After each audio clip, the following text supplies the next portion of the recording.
Dear alumni, dear EPFL friends, dear entrepreneurs, welcome to the Startup Champions Night. Sit night. Startupper and champion. These are quite of homonyms. Startupper, this is someone that wants to change the world. And of course, a startupper always wants to win. So it's the same as a champion. So today we have many champions here with us. Looking back, among the past mythical successful champions, we find Neuroconcept and Bloom Renewables. You will hear from them later on while the jury deliberates. Thank you, Pierre Baqué. Thank you, Florent Héroguel. We're really looking forward to your insightful presentation and discussions. So you're here tonight for 20 entrepreneurs. I'm quite certain we will all be inspired by the enthusiasm, energy, creativity, and will to win. Please join me to give them a big applause. You can stand up.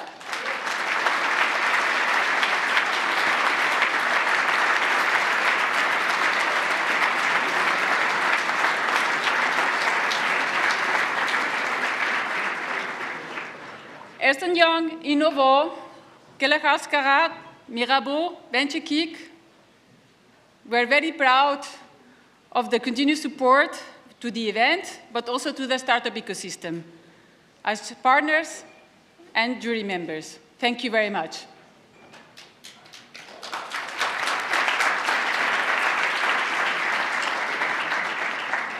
This event is a collaboration between EPFL alumni, Venture Lab, and the Vice Presidency of Innovation. And so before wishing you a great evening, a lot of fun, I will pass the word to Edouard Bugnion, which himself is an exceptional entrepreneur and successful startupper, also a winner, and also the Vice President of our Innovation and Impact at EPFL. Thank you, Anna. Thank you, everyone, for being here. It takes a village to raise a child. It takes a village to also have startups. What you will see today, I'm going to have a few slides that give a little bit of context. Now, context is one way to put it. We're going to describe the achievements of the EPFL ecosystem on the past so that it helps the audience and the jury also frame and set expectations that the very, very young startups you will hear about today are likely, perhaps not all of them, but are likely to become the champions of the future. Now, if you are pitching today, the pressure's on you because you're standing on the shoulders of giants, and I'll show some numbers. It's my honor to be in charge of the Innovation and Impact Vice Presidency at EPFL and to give a few words of introduction. And the first word of introduction is we're doing really well, right? So EPFL has la médaille en chocolat of the European University Spin-Out ranking. And of course, we have ambitions to be as highly placed as we can. Do keep in mind that this is an absolute metric, and EPFL is actually one of the smallest universities on this ranking, if not, for a fact, the smallest of the left column. So we're doing exceptionally well as it is, as an ecosystem, for a university of our size, and in absolute terms on a European level. What does that mean? Well, it means that in 2025, the startups that originated around EPFL raised 701 million Swiss francs. So that's a lot of Swiss francs. In fact, it's about a quarter of the venture capital money that has been raised in Switzerland overall. So EPFL by itself accounts for nearly a quarter of the VC investments of 2025. And by the way, 2026 is off to an absolute great start.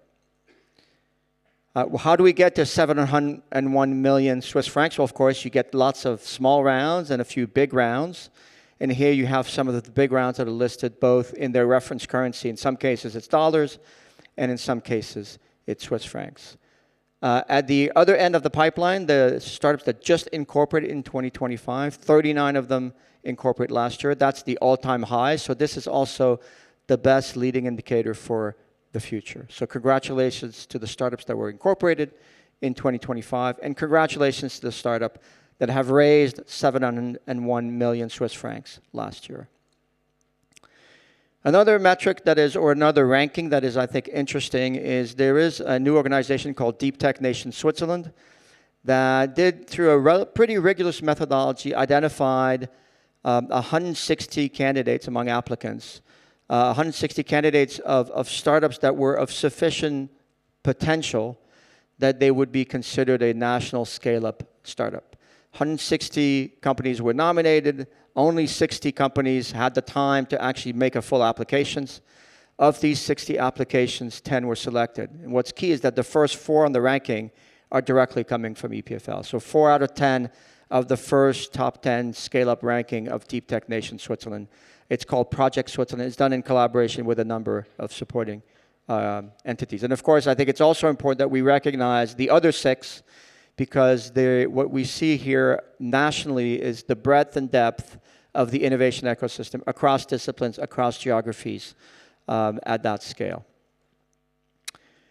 But today, this is the seed night. And one thing we did just in the past few days is we went back to our records and we went and we identified, this is the first time we effectively have the Hall of Fame of startups that are pitched at one point in the seed night. And what you see is winners in the deep tech and industry category, winners in the medtech and biotech category. Those are the 2 big groups that we have. And these are all companies that have raised at least 10 to 20 million Swiss francs, if not more. 2 of them are publicly traded. One of them at least was exited for multiple hundreds of millions of Swiss francs. So when we say it's a Hall of Fame, it actually takes time typically to go into the Hall of Fame. There's one thing I do want to mention here, and I think it's important, and it's really important for the pitches and the teams that will be pitching today. What you see in green are the actual winners of the seed night, and I want to congratulate Florent, who is going to be our last speaker, who is the CEO and founder of Bloom Biorenewables, who won the seed night a few years ago and is now in the Hall of Fame of the seed night. But not all of the Hall of Fame nominees were actually winners that evening. So if you win tonight, congratulations. It's well-deserved. It's a fair fight. It's a fair competition. If you did not win tonight, it doesn't mean anything, right? It means that you actually were selected to be part of actually a very highly curated cohort that has been selected over months. All of those pitches are high-quality pitches, and some of the non-winners will actually do quite well. I actually want to highlight one of the non-winners.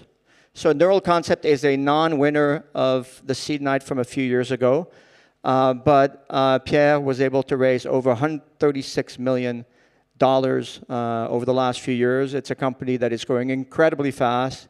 We say 110 employees because we can't keep up. So congratulations to this non-winner of the seed night of a few years ago. Another non-winner that I do want to mention briefly, because there's something quite exceptional.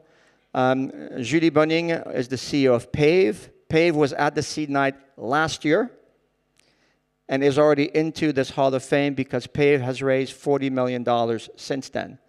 And that is probably the fastest ever in the history of the seed night in terms of going from being at the seed night to actually raising that amount of money. And Julie is the second to left on this picture.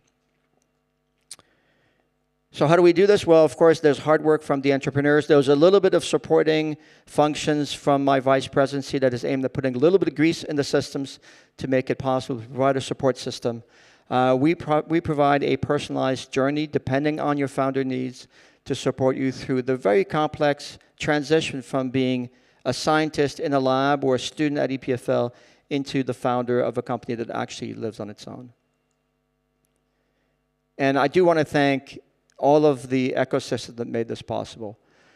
This includes, of course, the supporters of this event, but also the investors that are investing on a regular basis in our ecosystem. It does take financial capital to grow an ecosystem as vibrant as it is. So thank you to all of those listed.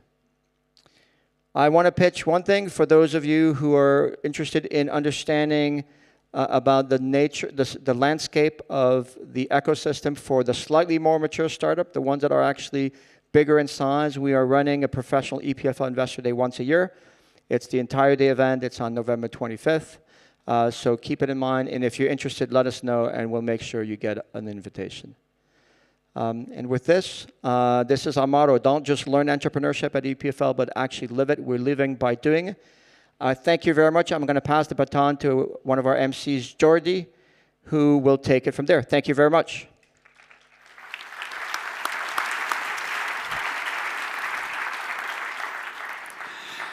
Thank you very much, Ed, and thank you very much, all of you, for being here. I think I have the great pleasure to actually see many familiar faces and actually have a joy to be here. 15 years we're celebrating this year.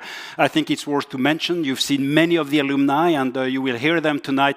Those are the ones who have been here many years ago and are now leading, being role models. It is such an amazing moment. And to all of you, thanks for those who have been supporting. As you know, I usually talk about all the investors in this room and how much you mean to us to invest in these startups, and all of the startuppers, of course, that we'll hear tonight.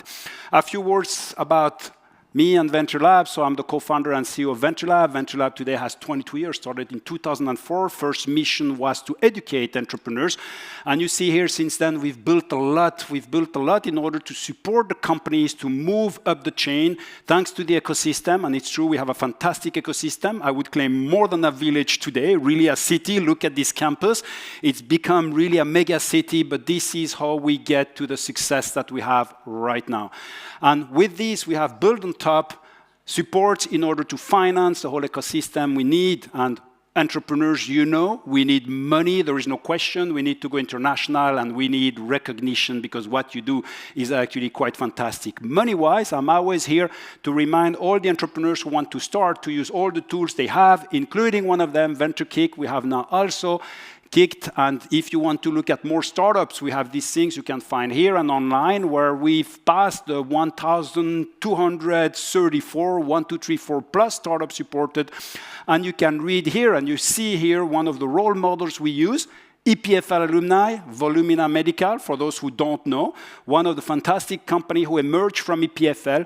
And we have in place this model where we can raise up to 1 million through Venture Kick, 150, follow-up fund, Kick Fund, and which allows you to do acceleration connected to all the EPFL support, all the ecosystem, fit support. There are several supporters in this room who help you accelerate the momentum. Use that. It has visibility, and it brings you to the next stage. One thing that goes after, also close to my heart, is that entrepreneurs deserve recognition. We do a lot to bring you in several programs, tools, etc. But one thing we also do, and we celebrated 15 years last year, so very close, we've built on the same thing, is the Top 100. And with the Top 100, I'm, of course, in this setting, very proud to show this cover, because those are also EPFL entrepreneurs. You see the ecosystem we have, and that's a fantastic company. Came out of school, raised 50 million, was even named by the CEO of Microsoft as being one of the leading companies who are going to help us solve some of the problems we have in computer heating. So imagine at the level where we are today with this ecosystem, you belong to it, use it. That's my pleasure to be here tonight. I very much look forward, like all of you, to see all these companies. And for the investors, you know, you cannot leave this place, you're used to this, without investing in at least one of them. This time I have a full team watching all the exits. If you don't come out with your deal, you're not leaving. So remember, this has to happen tonight, and I very much look forward to sharing this moment with you. Thank you very much for welcoming us, and thanks to all the organizers, the supporters, and of course, EPFL. Thank you.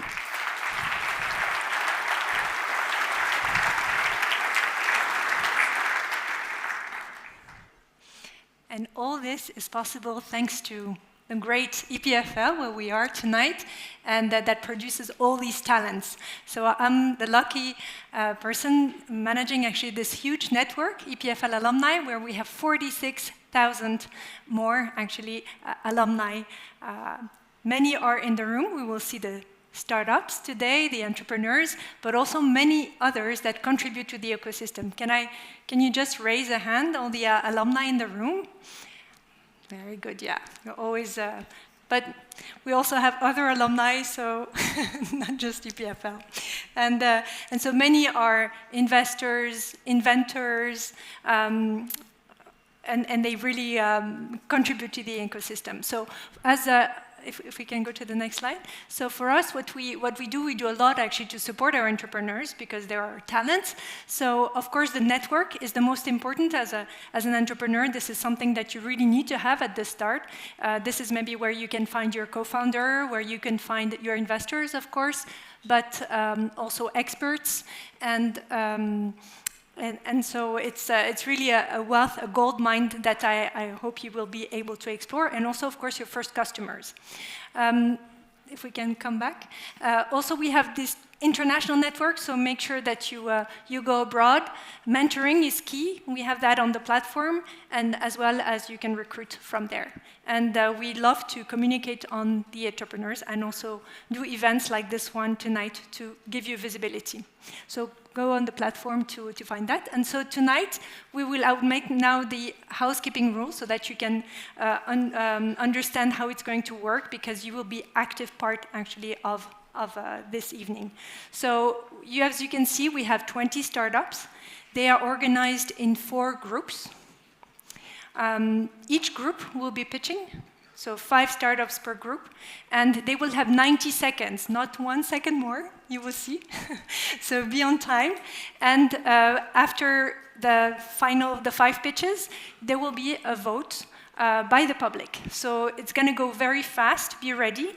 And then after, at the end, when we have the 4 finalists, the jury that we will introduce later will be voting. So as you can see, we are using Mentimeter for that. So take out your phones, which you're already doing, check, and if you can scan the code, or you can go on Mentimeter and enter the code that is there.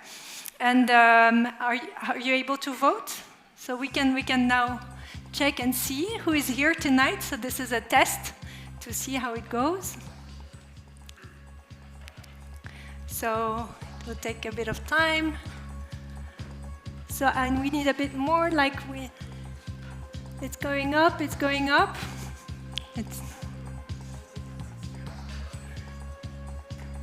So,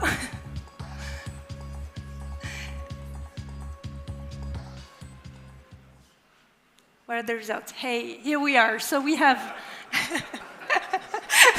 I was waiting, I hope it would come out. I was a bit nervous, but anyway, so we have investors in the room, so make sure that you spot them.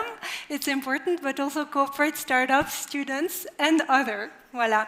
So now I will pass on. We will start actually going into the startup pitches. So I will introduce Kalimna and Aurélie to come and introduce our startups. If you want to come on stage, just and.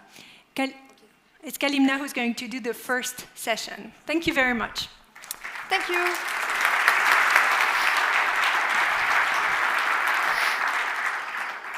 All right. So, is everyone ready for the fun part of the evening? Yes? Really? Really ready? Yes? Okay. So, we will now welcome the first group of the startups. And the first brave entrepreneur we're welcoming tonight will be the startup Dexterous Endoscopes, represented by Yegor Piskarev. Dexterous Endoscopes is making surgical tools that can bend to reach anywhere in the body and then lock in for precision treatment. Let's welcome Yegor.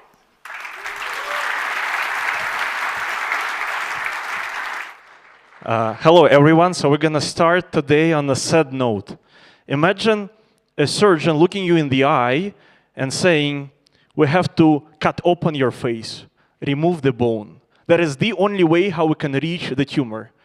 And this kind of procedure looks like that. And you hear that, and even though the tumor is just a few centimeters away, yet still unreachable for the surgeon. And that happens every single day, not because surgeons don't want it, but because existing medical tools leave them no choice. They use 2 different kinds of tools. They use rigid endoscopes and soft endoscopes. So soft endoscopes they use to get through the nose to the target area, visualize what is happening there, and then they use rigid tools to treat. But these rigid tools simply could not follow. And in these cases, doctors have to perform an open procedure. They have to cut through the skin and then drill through the bone to reach something that was just a few centimeters away. Why? because the existing medical tools for the last 50 years have been forced for the same trade-off, either being soft to reach or rigid to treat. So we solved that. We developed novel endoscopes that could on command become either rigid or soft, so that in the soft state, doctors could safely navigate the device to the target zone, then lock, freeze it in shape, and then perform the treatment in a precise way in the rigid state. So no open procedures, no bone removal. We enable new kinds of minimally invasive procedures. We have already performed 8 rounds of preclinical cadaver trials in 3 countries by 15 surgeons and fundraised $2 million in the last 18 months. And now we're here to raise 4 million more to bring it to patients.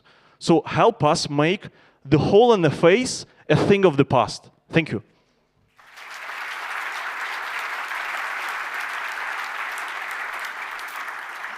Thank you. Thank you, Yegor. So we're starting with our second startup tonight, which is Carina Power, represented by William Lambrecht. They're making large batteries trade electricity automatically so that they can optimize revenue. Let's welcome William on stage and make sure to take notes.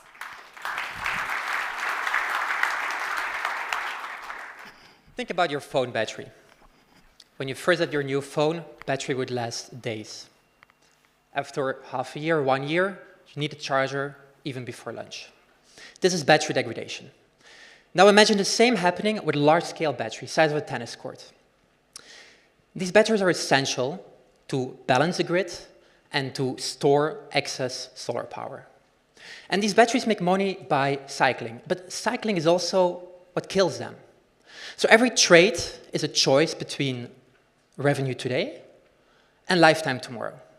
And today's optimizers, today's traders, only care about short-term profits. At Carina Power, we're different. We developed a technology which can price battery degradation in every bit, in real time. So for every market decision, we compute and we compare the profit and the money we earn today with what we're losing in the remaining lifetime. This increases battery life by 3 years. We also show that we can increase lifetime revenue by 20%, and we reduce its environmental impact. Today, we already have 3 commercial contracts, and our 2 first batteries are going live this summer.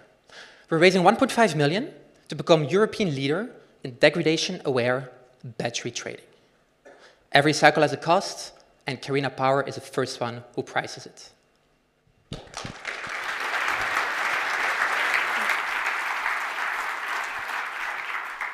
Okay, let's continue with our third startup, Raven Intelligent System. They're represented by the co-founders, Can and Arsène T. They're deploying robots that patrol industrial sites and flag safety hazards in real time. Let's welcome them. Thank you, Karina. Good evening, everyone. What you see here is the double-deck construction site together with our AI-based analysis. Construction is everywhere. At EPFL, in Lausanne, everywhere we live. But behind every building, people work in very risky conditions and in the very changing environments. 2 years ago, just a few kilometers from here in Mali, 3 workers lost their lives due to a very tragic scaffolding accident. Safety teams care, they inspect, but those risks can appear between the inspections. And the Raven closes this gap. Using drones, smart cameras, and the AI-based analysis, Raven detects hazards continuously and turn them into actionable alerts and reports so that teams can act before the accident happens, not later. Raven is not only vision. We are validating it here at EPFL Double Deck with real site data. And we are planning our first projects with leading Swiss construction companies in a market worth of tens of billions. Our EPFL rooted team is turning AI and robotics in something deeply human, seeing risks early enough to protect the people behind every building, crane, and worksite. Safety shouldn't start after the accident. Safety should start before it happens. Tonight, vote for Raven, vote for safety. Thank you very much.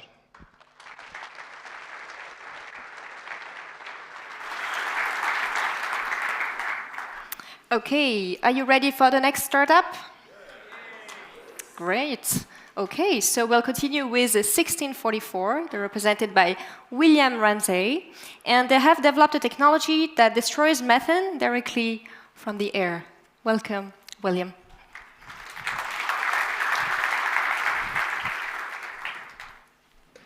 All right. Hello, everyone. My name is William Ramsey, and I founded 1644 because of one uncomfortable truth. Even if we removed all of the CO2 emissions tomorrow, the rising methane emissions alone can push us past climate tipping points. Now, that keeps me up at night. Methane is brutal. Over 20 years, it captures more heat, 80 times more heat than CO2. And it comes from lots of different sources. It comes from landfills, it comes from dairy farms, it comes from coal mines, but it also means, because of its heating potential, that it is the fastest lever we have to make an immediate impact on climate change. But the issue is methane just doesn't pour out of one pipe that we can simply plug. It comes out of millions of different ones. And so this is where we come in at 1644. And we are starting at dairy farms in Switzerland. Now, here's what makes us different. Everyone can invest in our methane removal projects. It means that your money can fund the equipment, and a portion of that goes directly to the farmers. So you cut emissions while supporting local agriculture. Now, if that's something that interests you, come find me after. Thank you.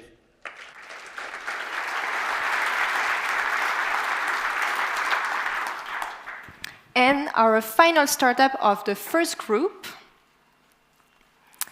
we have Appiona, represented by Eugénie Demeur. Appiona is building an AI that connects patients to the right specialist. And this is the last startup of the first group, so make sure to also have your notes ready for the voting after. Let's welcome Eugénie.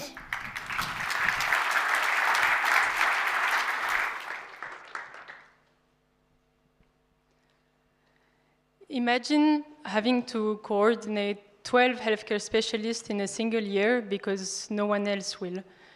Imagine being told you have AIDS without examination because of your sexual orientation. Imagine giving up and asking to be placed under legal guardianship, not because you're incapable, but because the system is. These are real patients in Switzerland today. I'm Eugénie, EPFL medical robotics engineer, and I live with multiple chronic disease. I'm one of them. 2.2 million people in Switzerland live with chronic conditions. That's 80% of healthcare spending. Yet, there's no tool to help them find the right doctor, prepare the visit, or coordinate across specialists.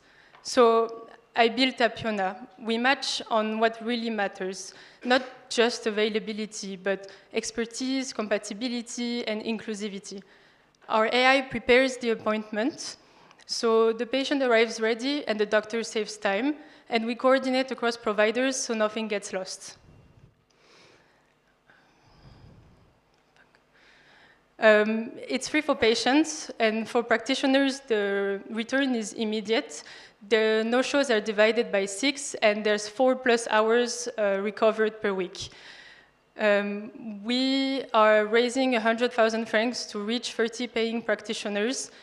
I built this because the system failed me, and I refuse to let it fail 2.2 million others. Come find me after.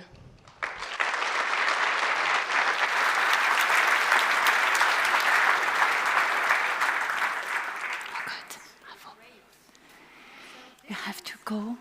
So this is the moment to take out your phones. Now you need to remember the 5 startups that you have heard. Which one do you find the most promising one? By the way, those online on the live stream joining us can also vote. So tell your whole family, your cousins, your grandmothers to vote as well. And when you're ready, we will be launching the countdown. Are you ready? Yes? Let's go. So as a reminder, our first startup, Dexterous Endoscopes, represented by Yegor Piskorev. Karina Power, represented by Willem Lambridge. Raven Intelligent Systems, represented by Can and RCT co-founders. 1644, represented by William Ramsey. And Appiana, represented by Eugénie Demeure. We have 5, 4, 3, 2, 1. And our first finalist for tonight is Dexterous Endoscopes.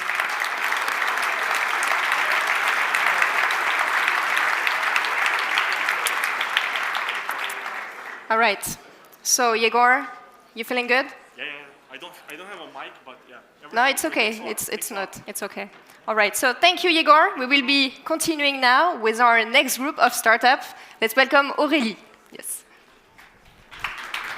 Oui.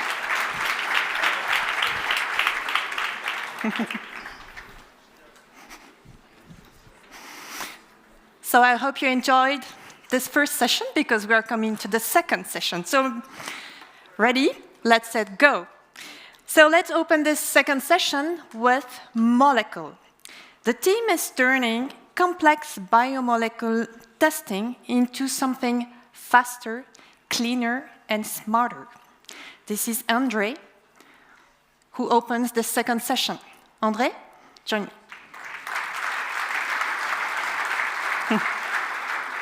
Thank you so much. You're welcome. Hi, my name is André. I'm CEO and co-founder of Molecule. And when I was 21, I lost my mother to cancer. And our family was not ready for that. You can never be ready for that. And unfortunately, this is a very common situation because in cancer diagnostics, very often we miss specific molecular signatures, which are crucial, and then treatment comes too late. Protein modifications like glycosylation defines how actually aggressive the cancer is. And also they mark if the treatment is going well. Now, today, detecting those molecular signatures is extremely complex, and thus it might not be done on screening routinely. And that's why therapy comes too late, right? And that's why we are building our solution. At Molecule, we are building the system to detect those molecular signatures. With nanopores, we detect our molecule with nanopore, detect the signal. With AI analysis, we achieve those, we extract those hidden patterns with better resolution than existing diagnostic tools. We are building the fast screening platform for post-translational modifications starting from prostate cancer biomarker. Now we work together with Shuf on our pilot, and we are looking forward to doing this together. Thank you. Thank you, André. Here comes now Deploya. The team is developing a self-deploying robot that automates facade installation. There are two co-founders, but tonight this is Jan, who is taking the stage.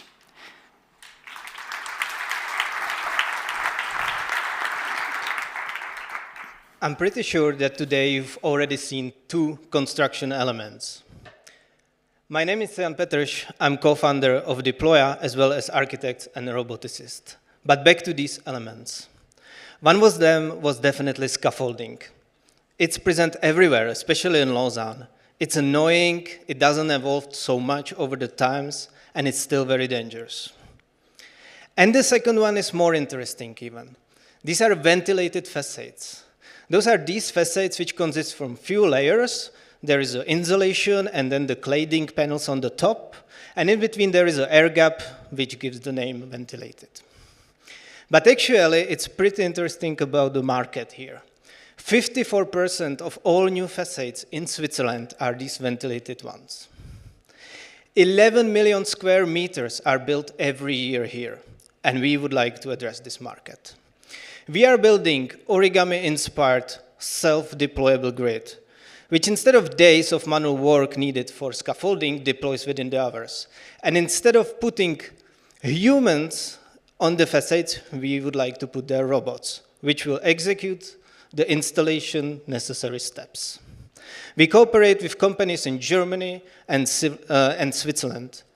And currently, we are raising 1 million Swiss francs in a pre-seed round. So if you like, please jump in.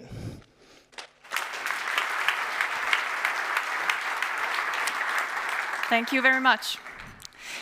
Let's jump straight into deep tech electronics with Ronixum. They are reinventing electronics into the deep cool conditions to unlock extreme performance. This is presented by Vicente. You can come.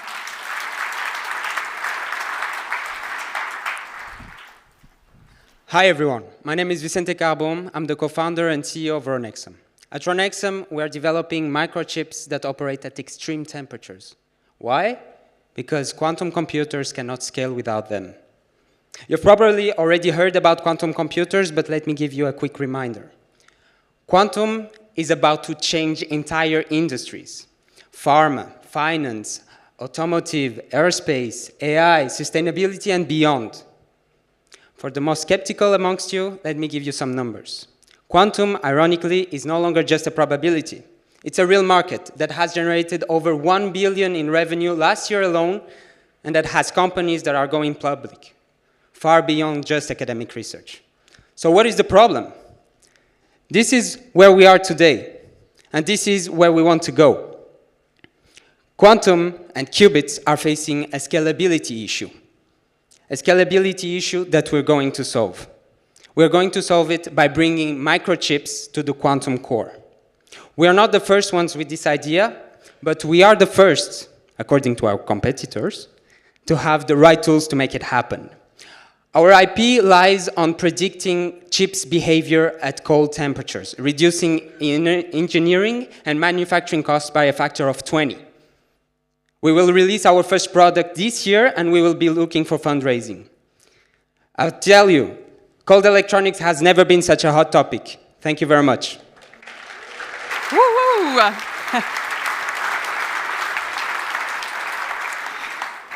Here comes now fusionality. They are building smart control systems that make fusion energy real, stable, and scalable. This is Federico. You can join me.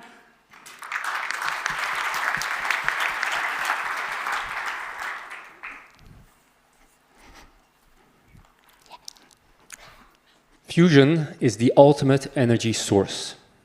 It is limitless, carbon-free, and clean. However, fusion is also incredibly difficult. We need to confine and control a hot plasma with temperatures of hundreds of millions of degrees. And because fusion is so difficult, we haven't to date been able to make fusion work on commercially relevant scales. But things are changing. The last couple of years, there's been significant investments. Billions of dollars have gone into the fusion sector, and there's now an emergence of the fusion energy industry. Dozens of companies are now locked in a global race to be the first to deliver fusion electricity to the grid, unlocking a potentially trillion-dollar energy market. But there is a problem. All these companies are going to need very sophisticated measurement and control technology to make their fusion reactors work in the first place. Fusionality solves this problem by spinning out decades of experience in this technology from the Swiss Plasma Center at EPFL and EPFL's Fusion Research Reactor, TCV, just a few hundred meters behind me. We are looking for a 3 million pre-seed round to engage with our first 3 customers and start deploying this. And we're building a world-class team to be able to do this. We're very happy and very proud. This is an incredible moment for fusion, and we're ready to make it happen. Thank you.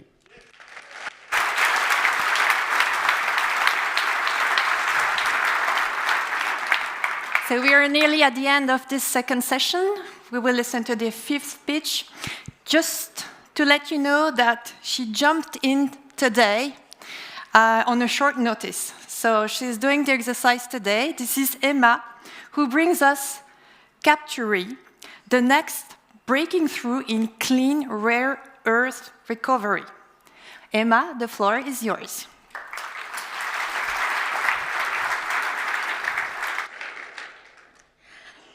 Thank you for having me on such short notice. So we witnessed amazing pitches from all of us tonight, from deep tech to quantum to fusion. All this technology is definitely world-changing. But with great technology also comes a huge responsibility, which is the over 62 billion tons of electronic waste that are produced every single year. The problem with this waste is that the precious materials embedded in it are barely recovered, especially rare earth elements. These elements are the hidden heroes of modern tech. They're powering everything, from magnets to motors, chips. They're found in every electronic module. Unfortunately, barely 1% of them is currently being recovered. Moreover, China holds the monopoly on the mining and refining market, therefore leaving European equipment manufacturers with a very fragile supply chain. At Capture, we're fixing this by providing a sustainable and efficient technology to recover these rare earth elements from the electronic waste. Current technology do not allow for efficiency, and they're also extremely polluting, therefore not being convenient for smelters to implement in existing recycling lines. At Capture, we're developing a filtering system that is completely plug and play and implementable in the existing brownfield. No fuss, no new polluting plants, just easy rare earth recovery to secure Europe's supply chain. If you want to know more about it, you can talk to me after the pitch. Thank you very much. Thank you. Thank you very much, Emma. You can stay with us. I say, well, let's do some sport, or I call all the startups who have pitched, so it's better and easier maybe to vote, to remind who pitched what. Take your phone, you'll have 30 seconds to vote. That's the same system as before. Scan the QR code. If you didn't do, maybe we have Andre for molecule, then correct. Deploy Jan, Vicente for Ronexum, Fusionality, with you, Federico, and Emma, Capture. So 30 seconds for the group 2 to decide who will join the final today and maybe be the winner of this Startup Champions Seed Night 2026. I don't know if the timing is on. It's on? Oh, it's behind me. Whoa. And now we see that this Capture. Emma, fantastic. Well done. Well done. So good surprise again, because she just learned today, well, this morning, that she had to pitch. So congratulations.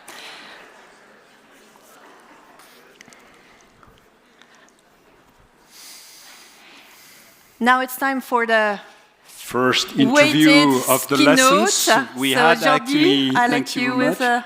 Pierre. I am with He's Pierre, around. and Pierre is around. Yes, we can count on Pierre. Pierre, it's a pleasure welcoming you.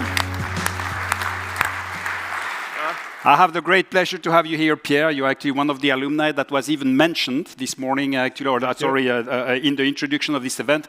I carefully followed. You're an alumni of EPFL. You own a car that did cost 136 million. Did I get it right? Yes, I mean, we saw a exactly, fantastic exactly. picture. And of course, I think that's definitely a role model that when you have, such a success, I mean, building a car for 136 million sports cars like this, I think that is quite amazing. And I hope you will tell us, and that's my pleasure to welcome you right now and have you here for a few minutes. So I think that the idea is first that you share a little bit about the company, about what you've built, and then that we can jump into a few questions. I will take most of the questions, but just you've seen fantastic pitches from the startups, and maybe you will correct my interpretation of what was introduced about you. Go ahead. Thank you, Jordi, and super happy to be here. I actually pitched here 7 years ago, I guess, so congrats to all the startups that pitched. And I never won a pitch competition, so that's also encouraging for everyone. So I'm Pierre Baqué, I'm the founder and CEO of Neural Concept. I just want to give you a quick idea about what we do at Neural Concept. So we are, about what the company in general. So we are born at EPFL, a startup spin-off from the Computer Vision Lab. We are basically deploying an AI platform for engineers who are developing cars mobile phones, aircraft, and we are building an AI stack on top of their traditional simulation and CAD tools that help them accelerate their workflows. Currently, we are about 140 employees globally with offices around the world. We have raised about 140 million in total funding. We are hoping to reach about 30 million of revenue towards the end of the year, and that's it. So that's it. So I just wanted to share with you this video because that's the video of the moment where I realized that I wanted to dedicate my life to neural concept. And why? Because so this is Loic Bruni's very famous mountain biker. I do a lot of sports, mountain bike, and so on. And for a time, I was doing a lot of different things in my life. And one day, I was watching this video, and I found that this was super cool. And I realized, okay, why is it super cool? It's just because it's someone who is at the top of their game, who is dedicating their whole life, their whole energy to being successful in one thing. It's not because it's mountain bike or because it's something else. And I thought, okay, my thing is going to be building a company. And I focused on that since then, 100%. And I wanted to share with you tonight, and I will check the time here, so about some books that have really helped me in my journey and give you some anecdotes of why they have been helpful for me. I really encourage everyone to read business books. It's a great way to accelerate your learning. It's very difficult to understand really the meaning of a book before you actually have the problem that this book helps you solve. So actually you have to read them along the way, and you cannot just lock yourself in and read 30 books now. But I think that has been always very helpful for me. First books are books about product management. So we had some difficulty in getting adoption in our product and stalling adoption. And I didn't understand why, because I thought I had great product feedback from my customers. And then I read the mom test, and I understood that actually I was not really getting the right feedback, and that everyone is lying to you about your product. And getting the truth about what people think about what you do, about your product, is actually the most difficult thing that you can do, and there is a whole discipline about that. It's called product management, and it's one of the most important things for a startup to do good product management. And it's really about getting the truth and the true feedback on what you're doing and iterating on that. Another book, so switching gears completely, when I started actually selling my product 2 years after actually developing the tech and funding, I was not really good sales, and I read this book that helped me realize that actually I was not really embracing the role of sales because of, I think, some engineering blockage and a feeling of lying to the customer about what you're presenting and simplifying and so on. And this book really helped me acknowledge that that selling is human. It's part of what you have to do on an everyday basis, and that actually you're helping bring people into a better place by simplifying and explaining in simple way what you're doing, so that they can follow you to a better place in your journey. And then, so once I was able to sell my product, I had to start making others sell, and that's in a startup life. It's a very critical moment. It's when you move from what people call founder-led sale to non-founder-led sale, right? And I had to grow from selling basically with 2 people, and in 1 year started selling with 10 and then 20 people. And then you really have to think about sales much more as a mechanical thing. And at the beginning, I was not really, really embracing that as a serious topic. But then I read several books about that and really understood how sales is actually a science. It's a very interesting science that's mixing numbers but also psychology. And I think the Challenger Sale for me is it's a very known book in sales, but for me that's really the reference about like techniques about how to sell and how to teach selling. And then Selling to Executives is also another great book. If you do executive selling, that is really key. And with these books, you can start codifying how to sell, and then teach it to others. Another very famous book, The Hard Things About Hard Things. So at some point I had to, also in my journey in building a sales organization, recruited my first chief revenue officer more than 4 years ago. And then it took me a really long time to realize that he was not the right person, and then always finding excuses for myself to not make the decision and make the step of letting this person go. And then when I read this book, I understood that this is really my role to take the hard decisions, and that's my number one responsibility to make these decisions, and that really helped me to actually take the step. This book about Amazon really helped me in terms of management principle. I find that the management principles of Amazon are quite amazing, and it's really helped me today, especially after our last funding round. What really resonates with me is this concept of always day zero. That's the number one Amazon and Bezos mantra. Really thinking that you never arrive, and you're always starting, and it's really communicating that to all the employees, help everyone always look outside, look towards the future, and never turn inside the company to start thinking about political games and relationship and power games, right? And really starting to, and I think this is, and there are many great management principles in this book. This one, so CEO Excellence, is actually a book that was written by McKinsey Partners at some point. And one of the key ideas of the book is that you have to take, as a CEO, it's your role to take radical decisions. And 3 years ago, 3.5, 4 years ago, we were very strong on the part of the market, but we really understood that this part of the market was going to be commoditized, that there were really big players who were starting to develop similar things, and that we were not going to be able to differentiate on that. And we are really known for this specific part of our technology. But I really understood that it was not something that was going to last, and decided to pivot the messaging to really go to the next step of what was coming in terms of value and so on. It was very uncomfortable for everyone to make this step, and I made the decision. I think that was the right one, and this book helped me take this decision. This book completely is not a business book. It's Stefan Zweig, Magellan, but this one helps me when I'm every year at least once you really feel lost. You don't know where you're going.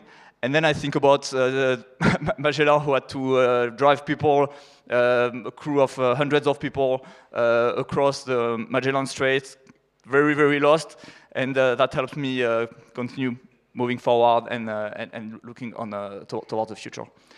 And finally, this book, which is a shoe dog written by the founder of Nike. This one for me is really about how building a company is also building relationship with people, with your employees, with your leadership team, and that it's really a deeply human story. And that's what I like maybe the most about this journey, about my job, is that how it helps everyone grow, in myself, but every people in my team who have been with us for a long time, and that it makes all of us grow and develop in our life, in our professional life, but also in our personal life. So that's the end of my presentation. I hope that you can read this book and that will help you.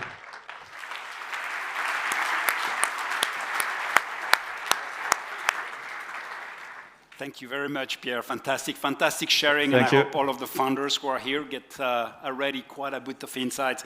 And I was being corrected by the team saying, actually, your car is not 140 million. It is what you raised for your company. Yes, so exactly. I want to go back, of course, to the start of this discussion and understand, because we're at the very early days of this adventure.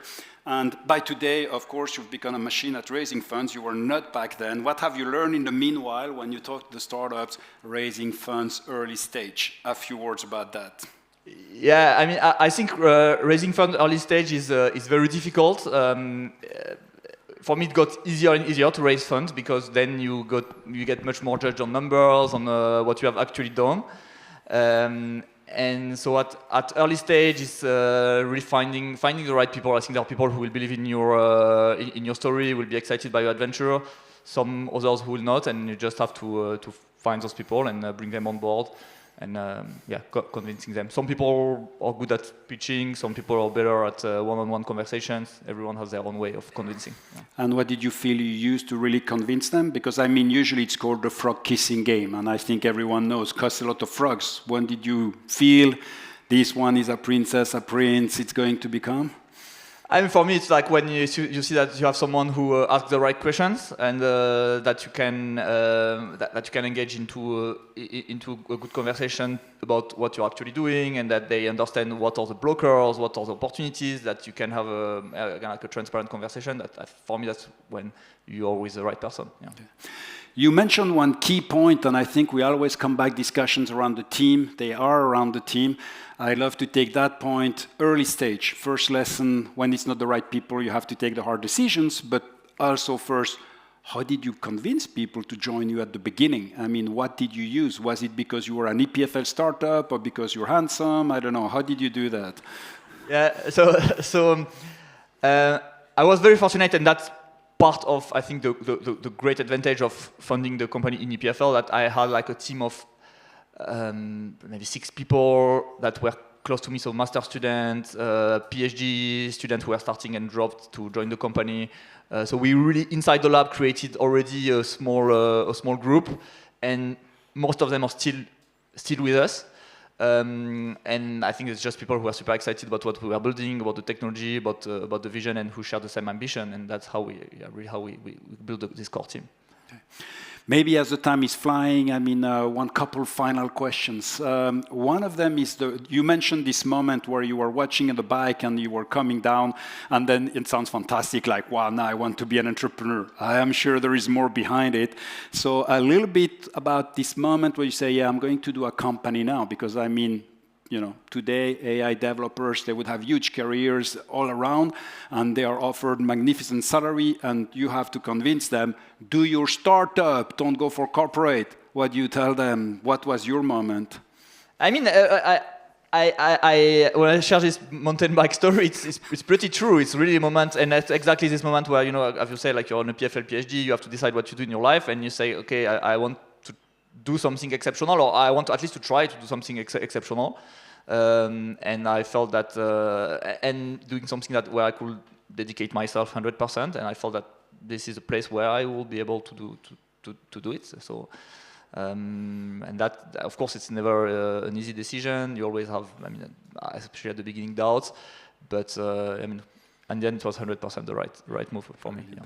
And you see they are timing us. I mean, a night means that we are towards the end of this discussion. So you presented, by the way, a fantastic list of books. I hope everyone noticed them and are going to use them, because it's great learning. Bottom line, we narrowed down to one, the big focus. Which one? Not of the books, but of the core principle you took out as an entrepreneur that you would like to leave the next, you know, your message to the entrepreneurs. We're here at the early stage. The core principle, you would say, ever forget this in your journey? I know it's a tough one. I mean, if there is one, I think being a human and sticking to your principle and your value, and not trying to be someone else. That's what I would say. Yeah. Excellent, and that's been fantastic. Thank you very much, Pierre, for being here. Thank you. Thank you for taking the time. So I think I'm going to pass the floor. We're going to continue our journey. I'd like to call Kalimna back in order to welcome the next generation of startups. Thank you, Jordi. Thank you so much, Pierre, for your testimony as well. Are you ready for the third group of tonight? Okay.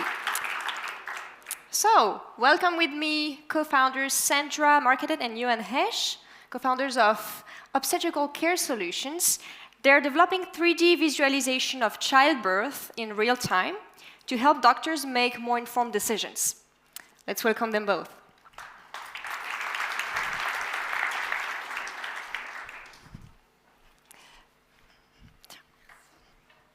Childbirth should be a joyful moment. But in 1 out of 5 deliveries, the labor is abnormally prolonged, and this is often due to a mismatch or a misalignment between the fetal head and the maternal pelvis. In this context, waiting too much, hoping for spontaneous delivery, can lead to fetal distress. On the other hand, using instruments to directly pull out the baby can cause fetal or maternal injuries. And surgery, which should be the last resort, carries risks of hemorrhage and infection. In fact, limiting invasiveness with empirical techniques will be the best option. But how can the paths to natural childbirth be identified when the critical structures are not visible? Clinicians are struggling. They have to rely on indirect or qualitative insights. We aim to change that with our system. It has been designed to enhance echograph devices with sensors to follow the probe's position. Combined with our custom algorithms, we can now reconstruct the complete maternal pelvis, the fetal head, and superimpose instruments when it actually matters, during childbirth. To reach our next technological milestone, we have secured our first grants, and we are now looking to expand our team. Together, we can enhance life quality by bringing vision to obstetric care.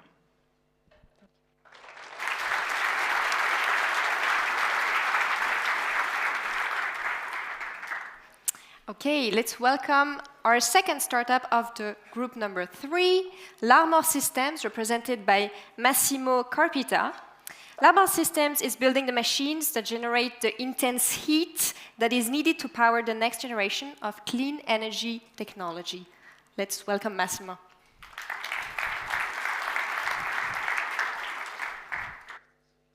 Okay, so thank you very much for having us. I'm actually here with my co-founder, Mac. Microwaves are one of the most fundamental tools that is helping us today to solve some of the hardest challenges in front of us. We're using them to drill faster and cheaper than ever in the ground. We're using them as a spark plug to turn on fusion reactions. We're using them to send data and power deep into outer space and to do imaging at very high precision of very distant objects. And all of these applications are pushing towards higher frequency. But when you go towards 10 gigahertz, 100 gigahertz, only one source is able to give you the power that you need. And that is a gyrotron, this beast behind me. But that's a very difficult beast to tame. Only a handful of groups worldwide can do it. And you're lucky because one of them is 200 meters in that direction. This is why the Swiss Plasma Center today is supporting Larmor, which is spinning off this technology with world-class expertise and world-class infrastructure. And we will start by serving the market where we come from, which is fusion. Fusion needs it. We will spark plug the whole industry. There is an unmet demand today willing to pay more than $1 billion for this system and knocking at our door. And we won't stop there. We will use this demand to leverage it, mature the product, and bring it also to these other markets after. Today we're looking for investors, for talent, and for partnerships. And if you're one of those, we're also looking forward to speaking to you. Thank you very much.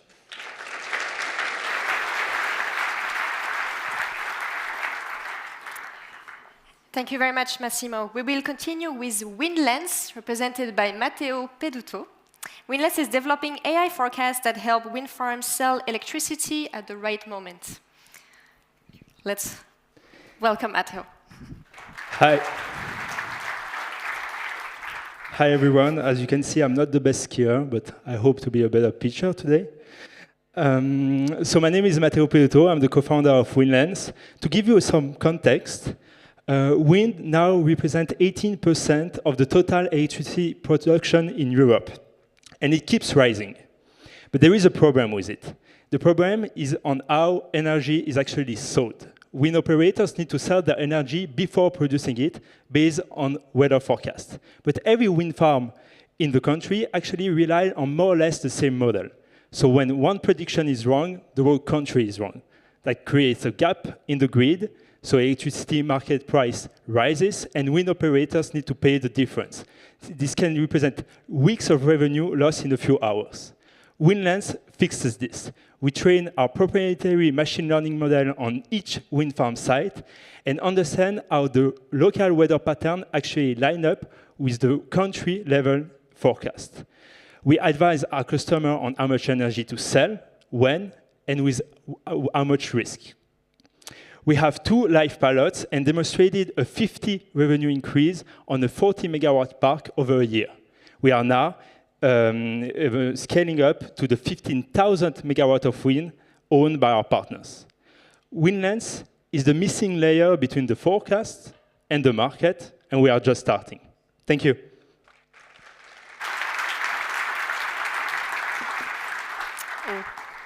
It's okay with the mic. Thank you. All right, let's continue with our next startup called REMA, represented by Steven Schenk. He's deploying modular machines that let factories produce clean energy on site. Let's welcome Steven.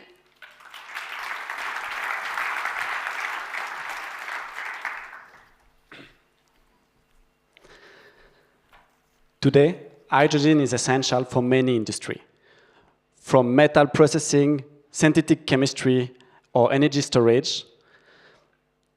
For small to medium-scale users, the challenge is not its production, it's its transport.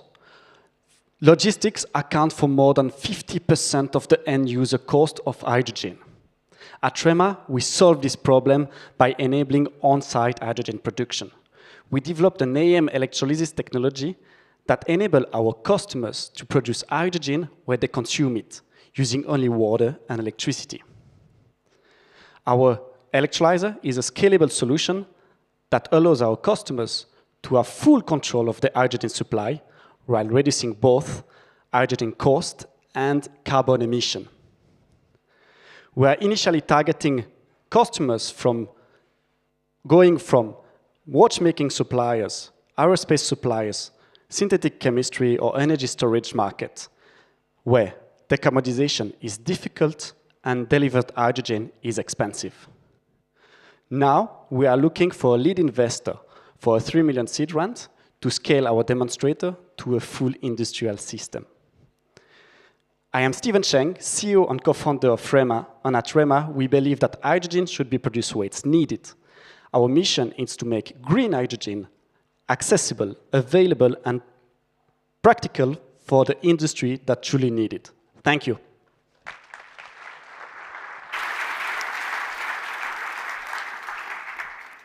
All right, is everyone still awake? Yes. Great, you're a great crowd. So, last but not least, of the group number 3, we have OptiZone, represented by Mina Baniasad. OptiZone is building wearable that predicts injury risk for athletes before it's too late. Let's welcome Mina. Hello, everyone. My name is Mina, and I dedicated 15 years of my life enhancing human movement analysis. I analyzed over 5,000 patients, created many success stories that motivated me to come up with the idea of OptiZone. Now tell me, how many of you have experienced chronic knee pain or ACL injury? Please raise your hand. I'm so sorry for the bad experience you have. I know how painful is that. But did you know that majority of them are preventable?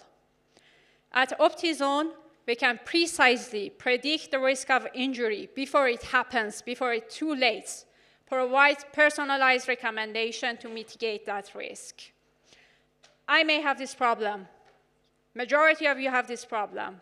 But it's a big problem in professional sport. That's why we start from there. Our solution has already been validated by FIFA Medical Center of Excellence. Last season, we managed to avoid 3 ACL injuries from happening. And we have traction from big European clubs. We have Atletico de Madrid and Barca that coming here to Lausanne, not only to visit us to use it for their team, but for investment as well. If you want to create local jobs, enhance people's active lives, find optimal zone, vote for OptiZone. Thank you so much.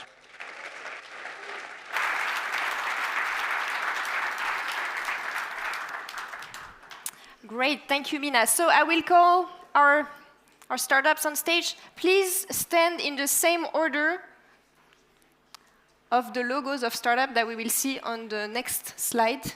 Yes. So we have, please stand in the same order. So we have Obstetrical Care Solutions first, here. Yeah.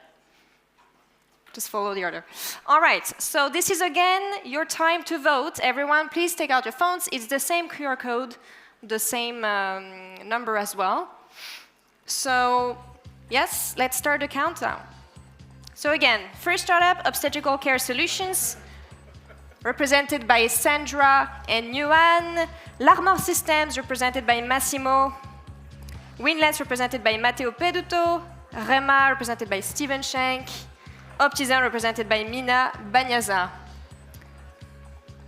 Okay, 5, 4, 3, 2, 1.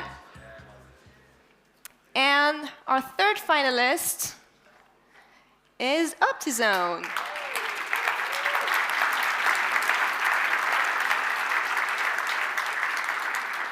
Great, thank you everyone. We will now continue with our final group.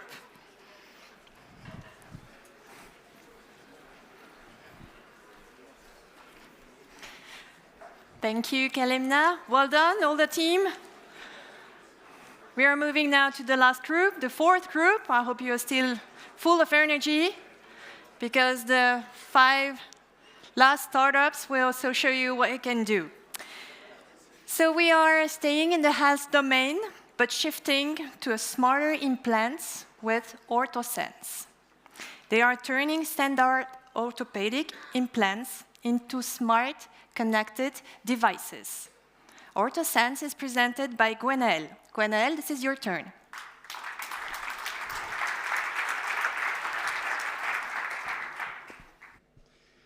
Now this is the best implanted knee sensor in the world, Canary Medical. 15,000 implanted patient, clinically proven. This is ours. It's a bit difficult to see. 250 times smaller, battery-free. I'm Gwenaëlle, founder of OrthoSense, and this journey is personal to me. I watched my father undergo 3 different surgeries. Each time he was back home, the same recovery darkness. No data, no visibility. Just weeks hoping that complications weren't silently developing. Now, Canary showed monitored patients have 51% fewer hospital readmissions and complication, and they have the potential to save $5.8 billion for US knee recovery alone. But they have 3 main bottlenecks that prevent scaled adoption: size and miniaturization constraints, implanted battery risk, but more important, change in surgical workflow. You don't want to remove an extra 8 centimeters of bone to get those sensors in.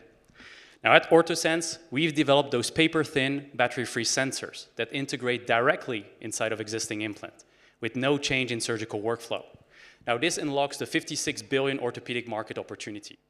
Now since we started, we covered quite some ground. Developed the core tech, filed the IP, favorable freedom to operate, signed the first paid pilot, and a conditional sensor sale of above 1.1 million. We're now doing an 840 round to deliver on 3 milestones. So if you're an investor, let's connect and discuss how we positively impact 30,000 lives. Thank you. Woo. Wow, so fast. What about bringing now a bit of circularity into the built environment? Rion is adding a smart decision tool to make circular construction real and practical. Maria, welcome on stage.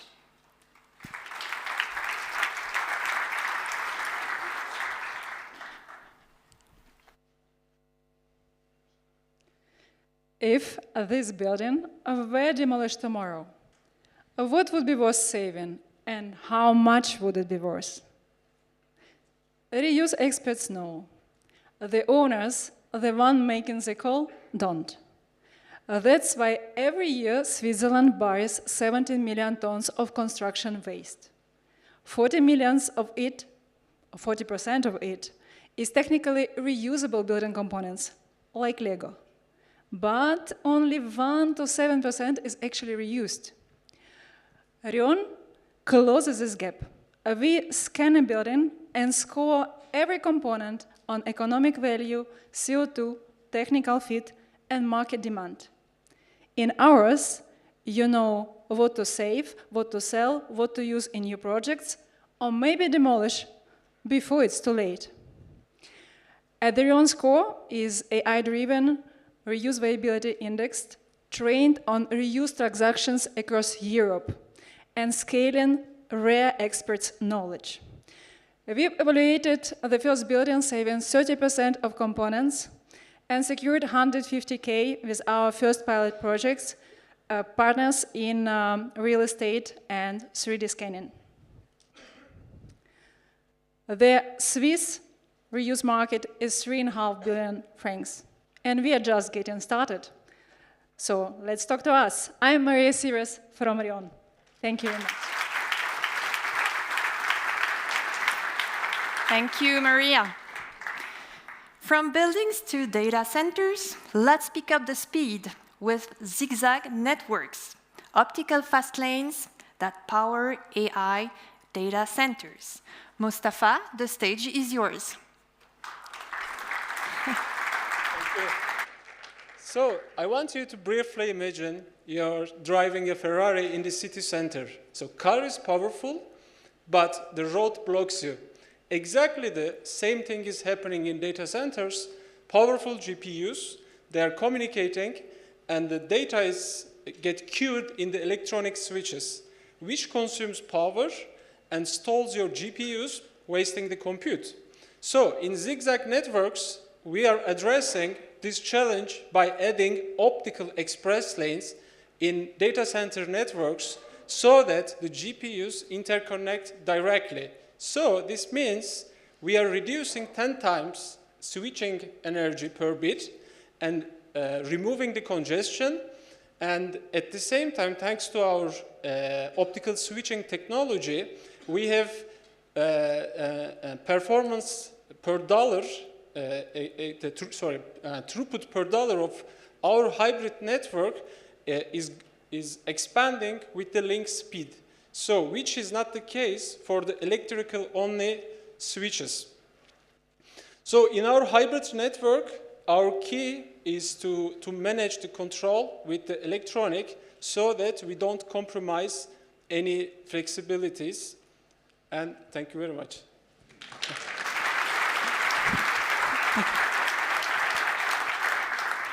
Thank you, Mustafa. And now, their tagline is just making hardware simple. I will just add beautifully simple. This is Co-Prod, presented by Loic.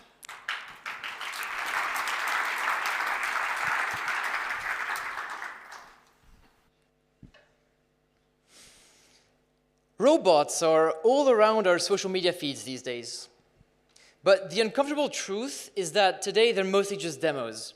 For them to actually deliver on the value that they're promising, we need standards. Standards to make them interoperable, easy to assemble, and reliable. So people who build robots can focus on the ones that matter for education, healthcare, farming.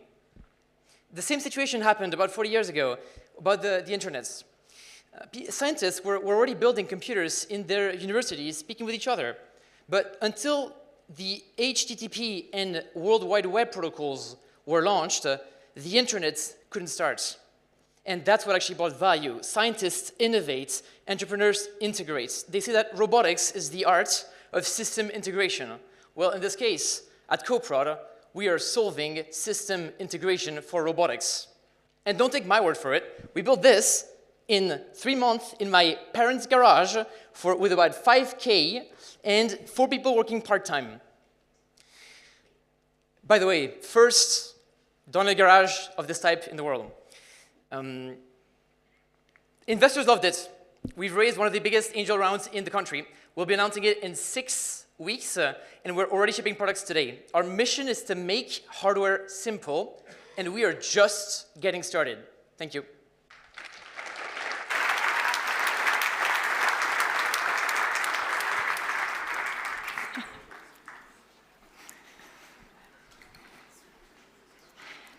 And to close this lineup, let's return to life sciences. TWO's solution is reinventing how drugs and nutrients reach the body with real efficiency. Tiziano, you have the final pitch. Thanks.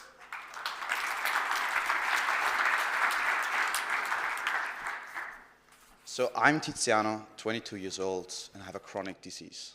I know what it feels like to take medication on a daily basis, and I know how bad it is to have severe side effects. And I also know about the frustration of thinking, hey, is my treatment even working? And if we look at the numbers, we realize that I'm not alone, first of all. There's more than 1 billion people with chronic diseases, and there's a lot of people that need repeated use of treatments. And treatment is not doing well at the moment.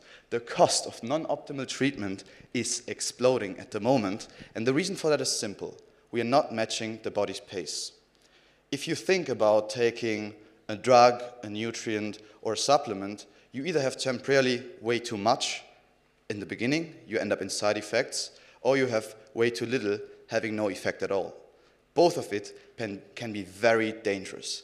This is why at TUS we introduce our patent-pending hydrogel that is proven in human preclinicals, clinicals, on the line, and we are finally matching the body's pace. We have the key industry leaders for nutrients and nutraceuticals involved in interest or in the form of LOIs, and now we're looking for two things: the smart capital and the right people to join us. Cheers.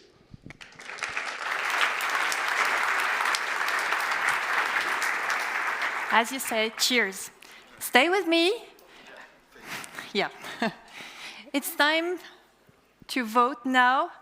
So that's the last exercise of the evening. I hope you enjoyed all these presentations as much as we enjoyed to presenting them. So we have Gwenaëlle in OrthoSens. Yes. There you are. They started to vote. So Gwenaëlle, OrthoSens. Maria, Rion, number 2. Mustafa, Zigzag Networks, Find Your Place. Loic, CoProd. And Tiziano with TUS Solution. But you remember well what they presented. Let's go. 5 seconds, 4, 3, 2, 1. The winner is, for this fourth session, OrthoSens. Congratulations, Gaël. Merci, merci. Thank you to all of you. I have to keep you, Gaël, and I have to thank you, guys and girls.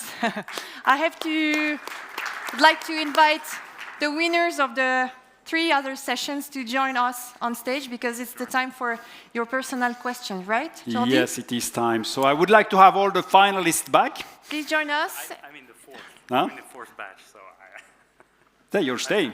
Yeah. No, that's good. That's good. You're at the right place. There you go. And I need all the finalists Mina. that were coming back. Mina, and I think we have here.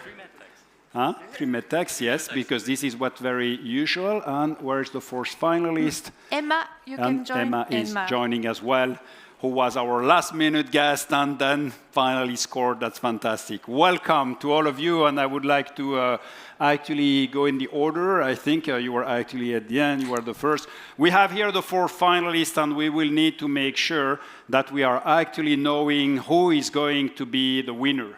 And for this, we have our traditional process, which is we're going to let you pick one question, and you will have 10 minutes to think about it, even maybe less, only 60 seconds to answer, and you will have to convince the jury, which we will present to you right now as well. Actually, we will present while you are preparing. So let's make sure you pick the right question. Please pick the question, read it aloud, so everyone is ready. I know you want it, but you will have it at the same time. The question is coming. Yegor, let's go. Wait before you read it. We have to be fair. Everyone needs to read it at the same time. So you have the timing is fair for everyone. Here we go. This time I have all the questions. Are you ready? All right. Now you can all open your questions and you can read it.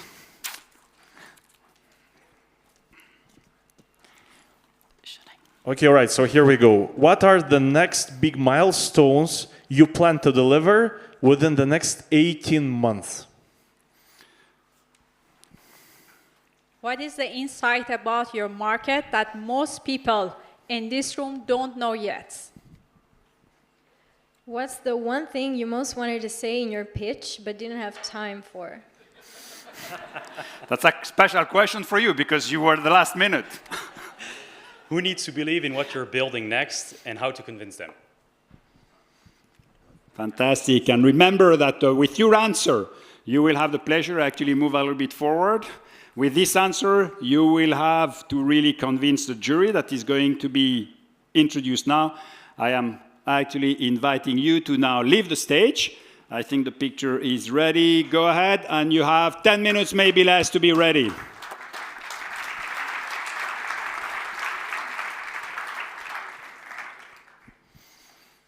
I think we're now welcoming the jury members. Exactly. Leila, you will have the first one. Absolutely. So maybe I can ask Sébastien to come on stage.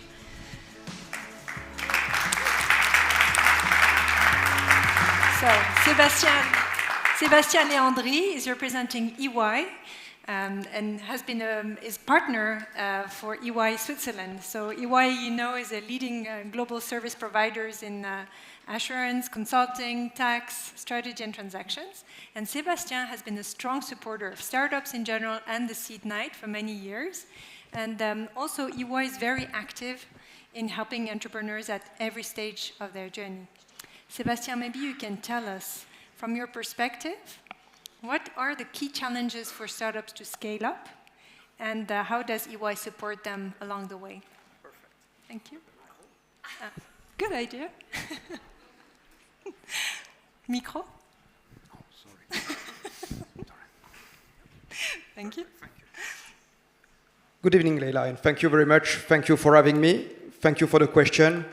So, first of all, I believe that the most difficult part in scaling is not the growth itself. It's mostly managing what is coming with it.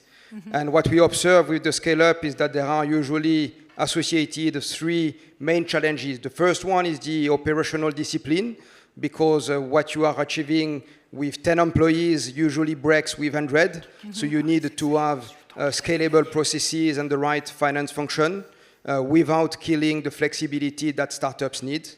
The second challenge that they are facing is much more around the capacity or the access to the fundraising and the credibility, because as long as you are scaling, I would say the partners, the investors are asking for more financial transparency and more finance robust processes.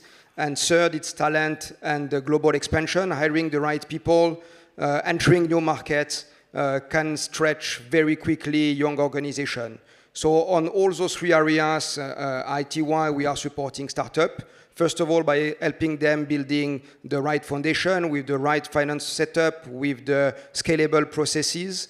Secondly, by helping them to having access to the fundraising, but as well the transactions, meaning for them having access to investor and as well preparing them for the due diligence. And lastly, it's helping them with the global expansion. I mean, we can bring the local expertise, allowing them to scale with confidence. And also, we have some specific programs that you can see on the screen. And for example, through the Entrepreneur of the Year program, I mean, we are helping the companies, the startups to have access to a wider access to investor, peers, and mentors. So to conclude, we are helping startups to professionalize at the right pace, allowing them to scale fast, but more importantly, to scale right. Excellent. Thank you very much. Thank you. You can have a seat now. And I have the great pleasure to welcome you, Max-André, for this presentation. Welcome. So, welcoming you as partner of Keller Haskara. I mean, it's and most of the people here will know it's one of the leading firms here for legal support for the startup. Over 250 lawyers across Switzerland. I think one of the first to have a startup dedicated desk. And with this, with all this experience, what I would like to ask you is. You're entering very often with the startups when it comes to due diligence from round all the way to acquisitions. And what are the things you would tell everyone? Make sure you fix it before you go into this acquisition so you can do all the rounds. You can do the best job with them in order to move forward.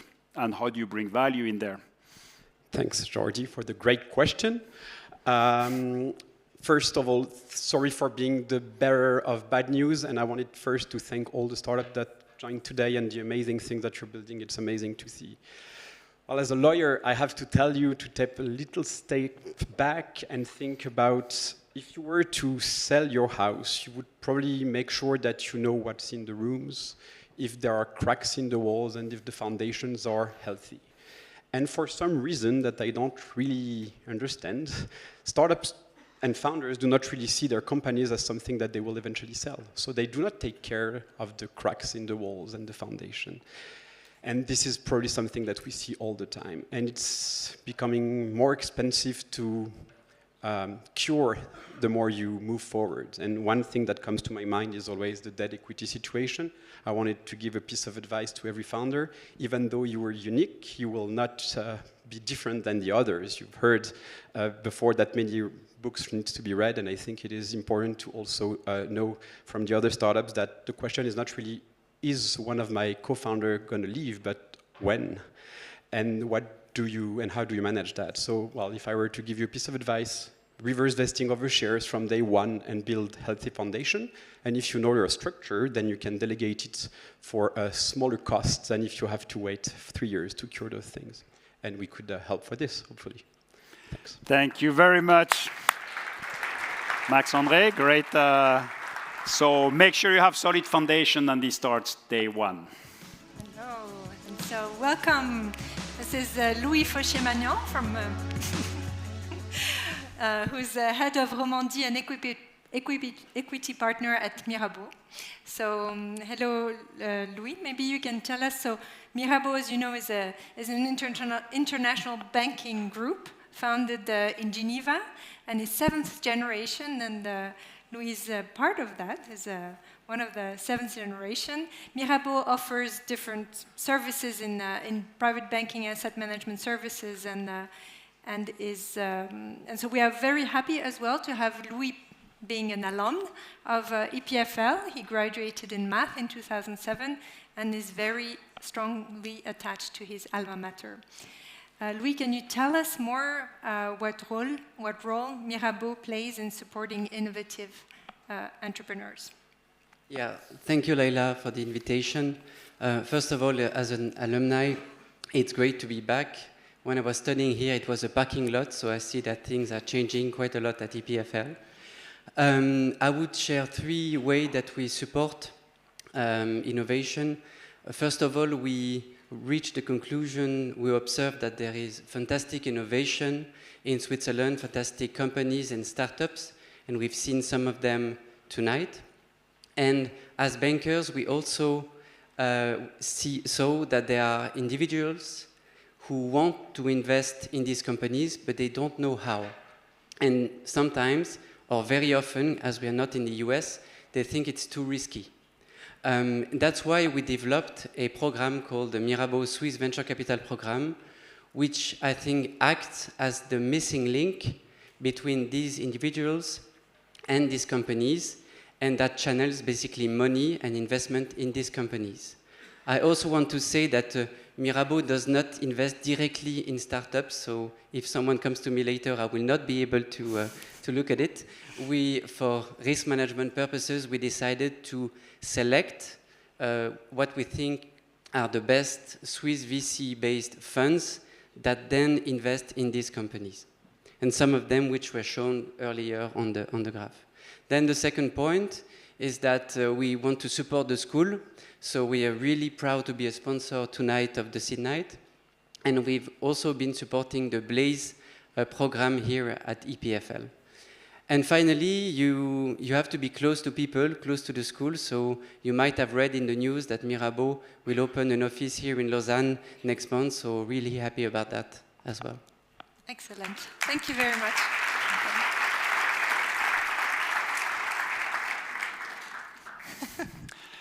Your turn.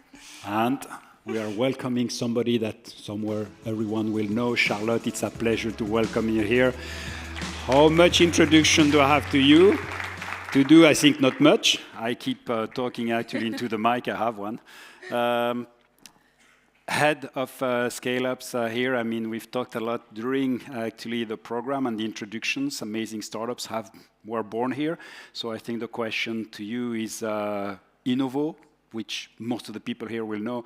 What do they add today into this ecosystem in helping those ones becoming the ones of tomorrow that we'll have here as role model? Welcome, Charlotte. Thank you. Actually, many of our scale-ups were on the slides of your successes. So very nice to have them there. So how we do, so Innovo promotes innovation in Canton de Vaud, and I could say many things, but I'll focus on what's interesting for our audience tonight, so entrepreneurs mainly.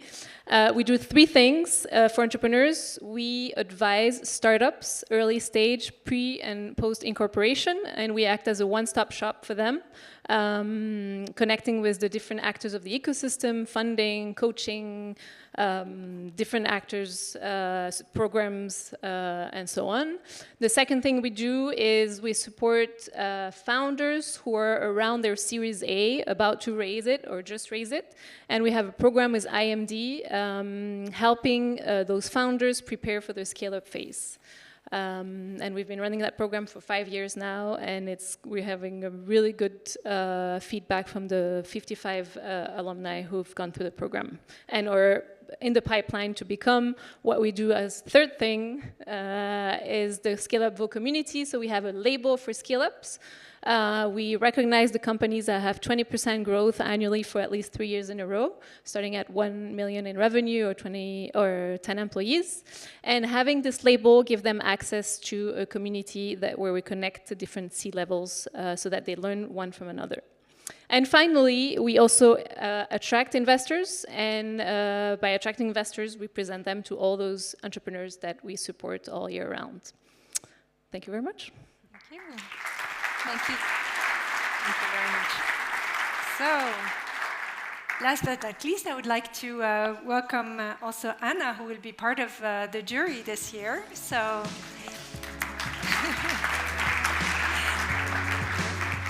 Anna, your question, how important is it for you to support students and researchers in creating new ventures? Thank you, Leila. Every year we have 3,000 amazing young, talented people that start at EPFL, and during their course through EPFL, we give them all the knowledge and tools so that they become even more talented scientists or engineers.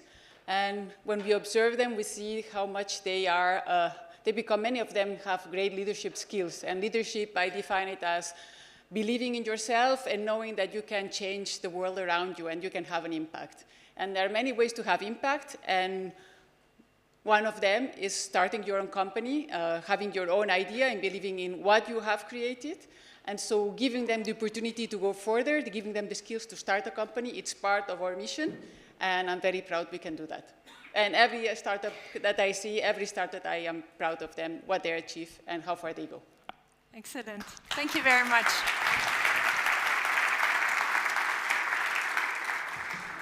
So now I'll introduce Isabelle Casado, who's the head of Startup Launchpad, Innovation Impact.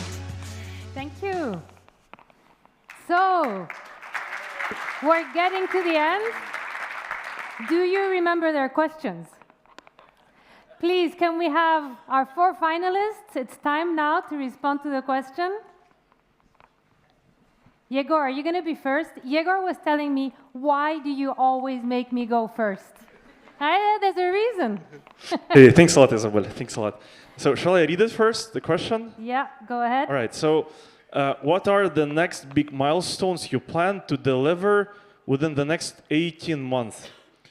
So first, a few things to say. First of all, I absolutely hate this question.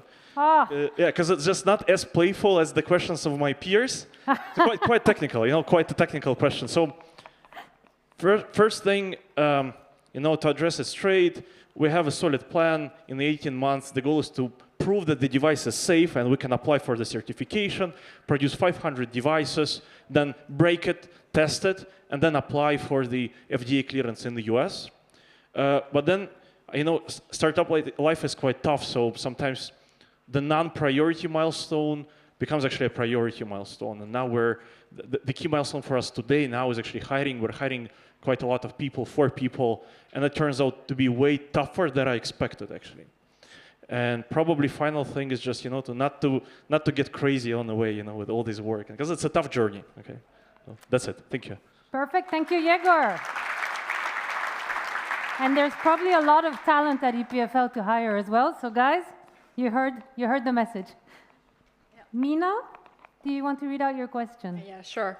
So what's the insight about your market that most people in this room don't know yet? So against what is believed that the main cause of knee pain is obesity, it is not. It is biomechanical deficiency.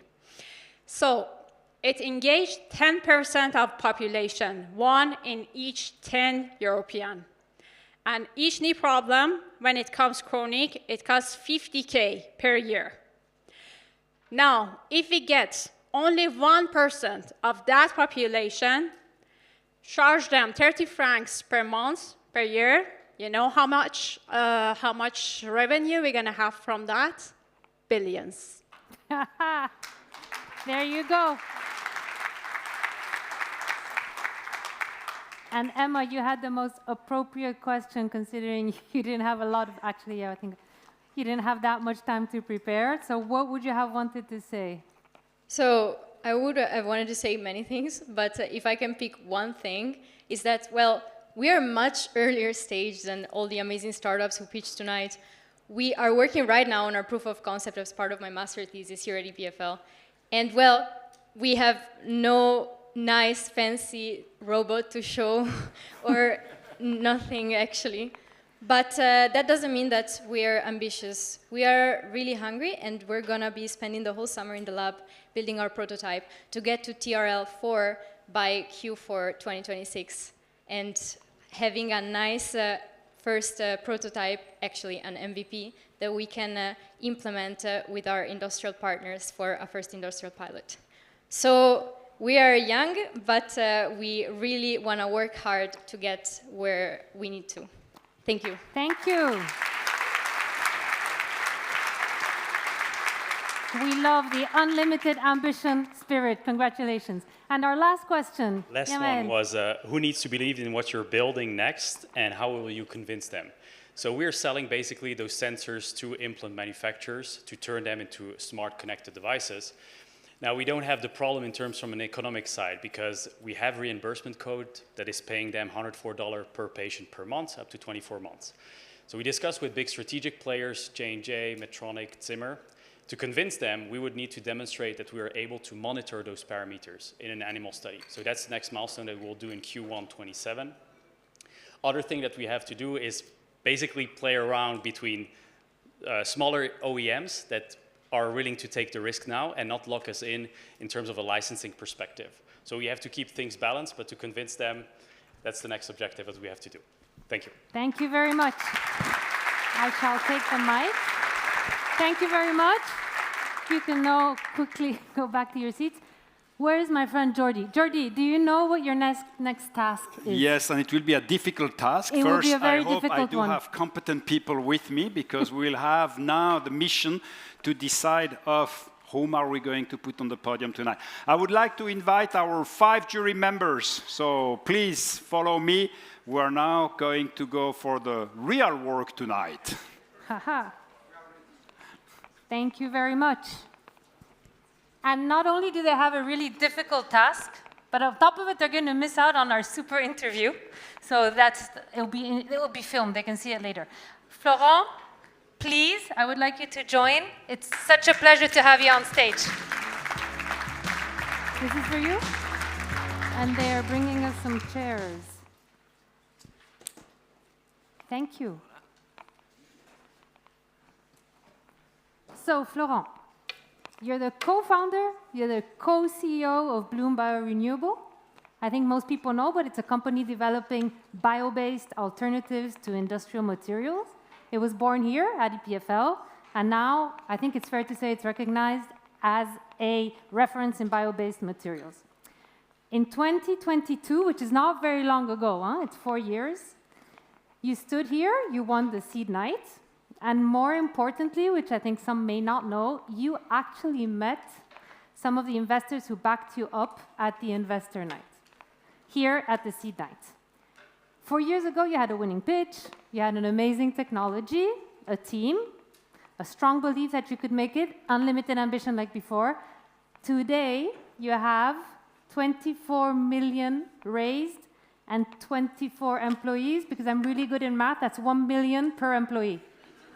That's correct, yeah. Congratulations. I think that deserves a round of applause. Thank you.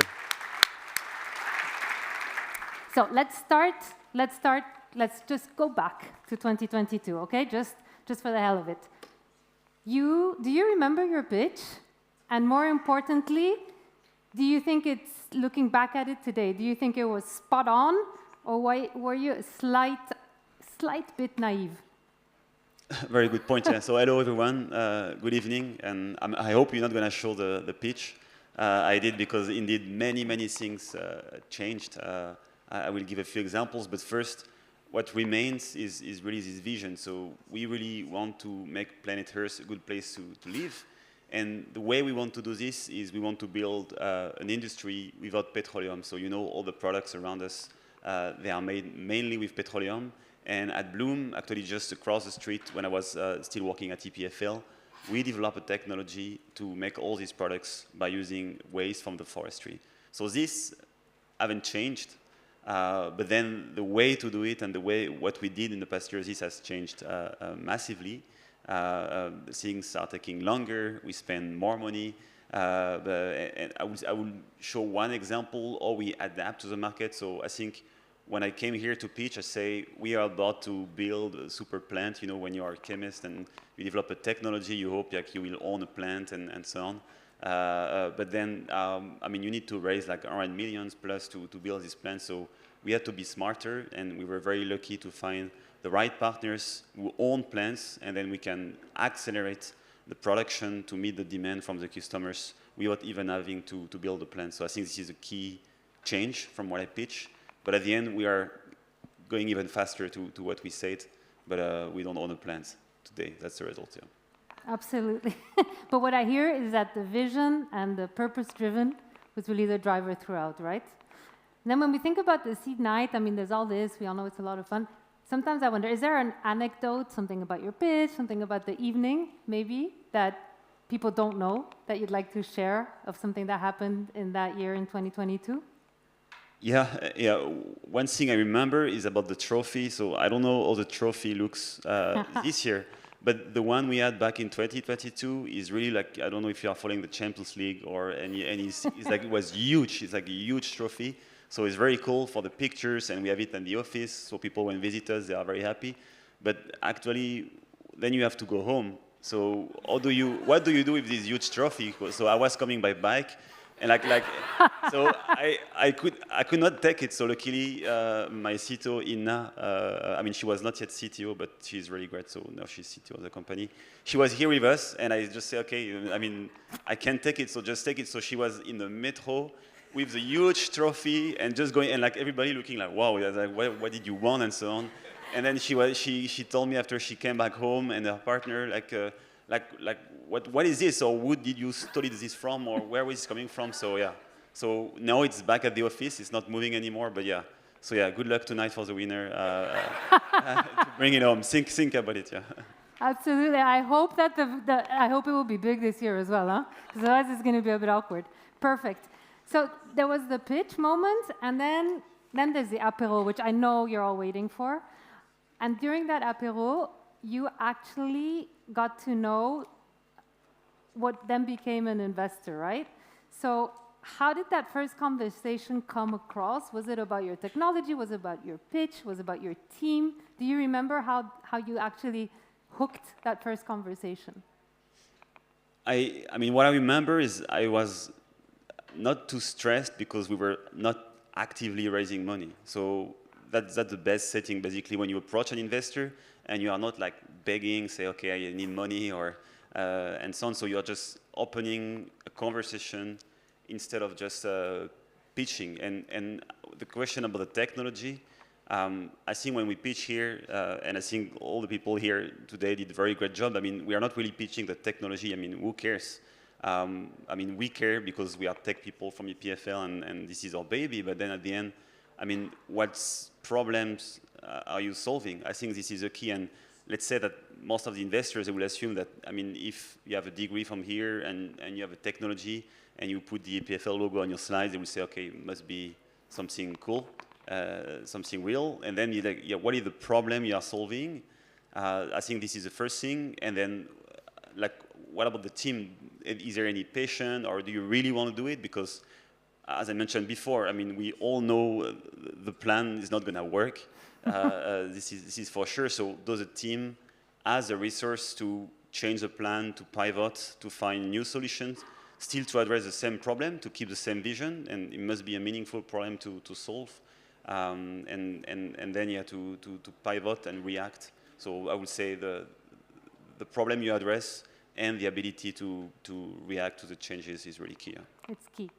And we talk a lot about what an investor considers a good startup. You mentioned some of it, right? The team, beyond the technology, the passion, the purpose-driven, the execution ability.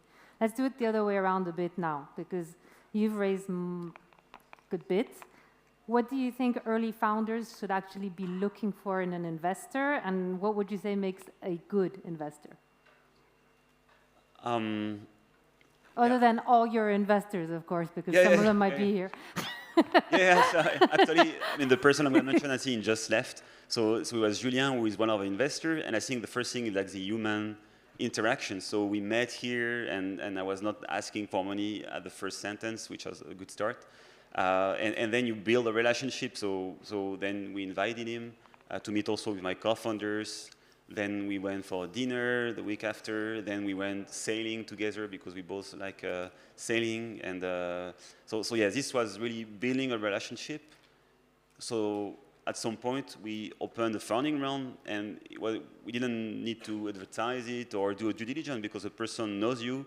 There is a trust relationship, and then obviously the person knows the business. So this was, I think, what was successful. So you need these human interactions. This is really key, and building trust so that when you need money, it works. And a key characteristic for me, beyond the human interaction, is the timing perspective.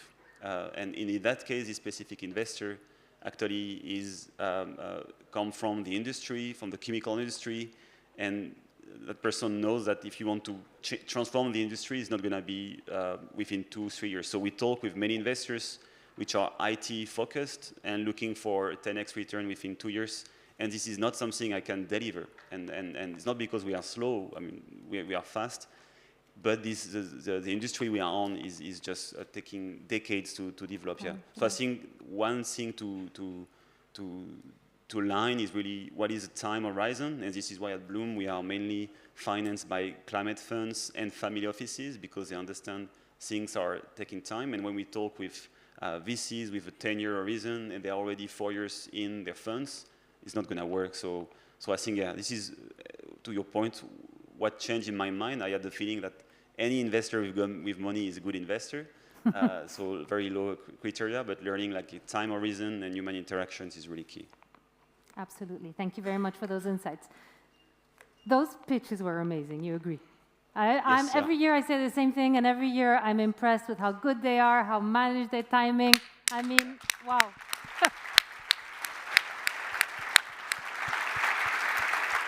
So, a question for you. You look at them now, they're 4 years down. Now, they're in 2026, and 2026 is all about how AI allows everyone to do everything much faster. I'm not sure it will, but let's hope. You look at it now and you're sitting there. Do you actually, are you actually glad you're not in their shoes anymore, or do you envy a little bit of the start of the journey, and a journey which is quite different maybe with AI today?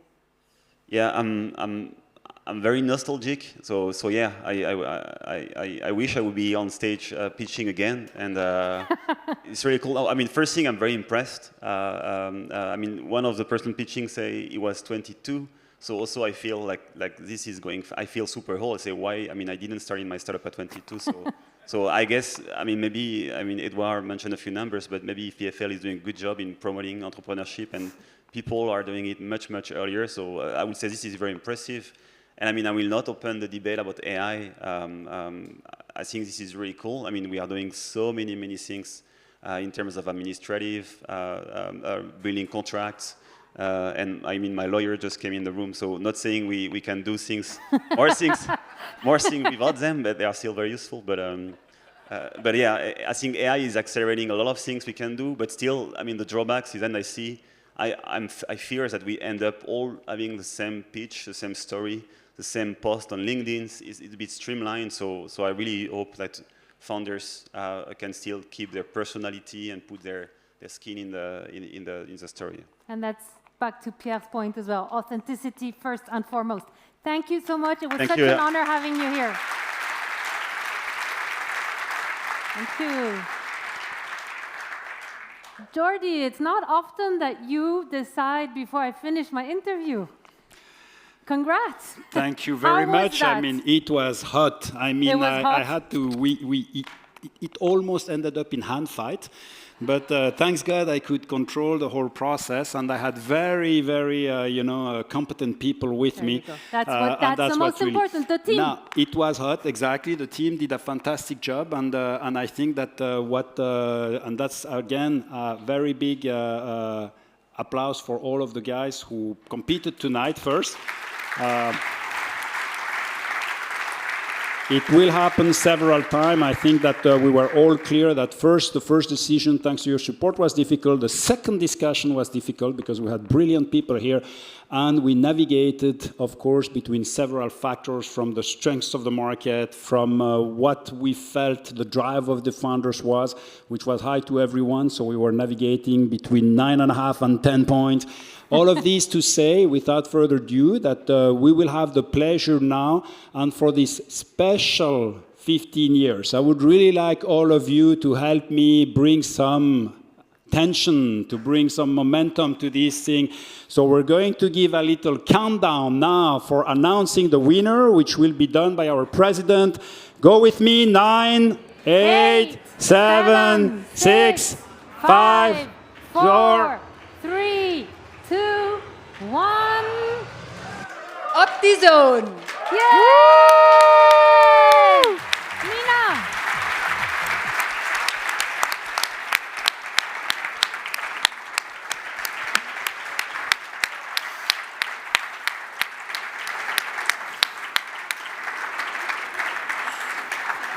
Congrats.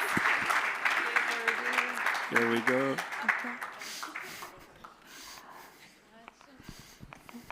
How does it feel?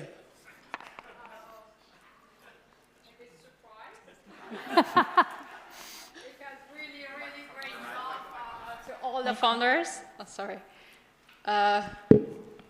So I was surprised because there were other startups that if I was in the jury, would vote for the others.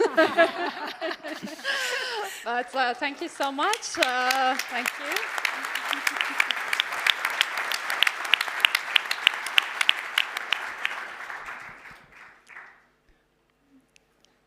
We discussed about the market, and we imagined what would be the biggest market, and we thought mostly are older people. They get injured more often. But counterintuitively, your starting market is with the fittest people, football players. How do you reconcile this? So initially, as I mentioned, I start with patients. That's my main motivation to go there, because honestly, the idea starts from when my grandmother had a knee pain, and I saw how it affected the life, because less active, gaining weights, cardiovascular disease, and it goes down and down. So as a mechanical engineer, I felt responsible to do something serious to avoid that. And then I did so many years of researches, etc. And when it comes to enter to the market, I did a couple of courses with Venture Lab that I highly appreciate that. Really, because it saves you so many years, so much time, so much money. It avoids mistakes to be done. And then when we do that, we realize that from the patient side, it's very difficult to enter to the market. Then we pivoted to the runners. Then we interviewed over 50 runners, and we realized that they want the joy and pleasure of running rather than understanding their health risk. And then it was COVID, and my husband listened to all the meetings, interviews that I have, and he's so much into football. I never watched a football game before. Yeah. So he told me, why don't you try footballers? And I know the medical doctor of a couple of teams. I called them and they said, oh yeah, it's a big problem there. We're really challenging. If you have something that tells us only 60% accuracy, we are so happy already with that. Then that was the point that we switched to that market. Any conversation, some anecdote with football players that some people may know here? Have you met some of them? Like Messi or... So mainly I've been in their campus where the main team are behind me training, other training. Honestly, I don't know them by face.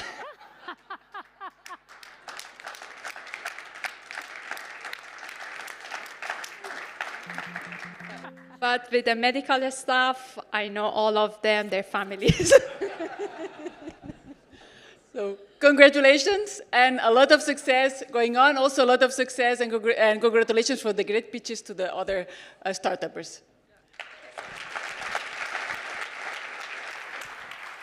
So please stay here before we finish. There are a couple of more pictures I'd like to take. The first one I'd like to take and welcome all of the jury members, all of our supporters tonight, because I think this one is also showing that it was a difficult decision, as said. Join us. And I would like to welcome you all. Let's move forward here, and we'll have a memory picture for this one. Thank you very much for then join also, so we have everyone on the picture. Get set. Here we go.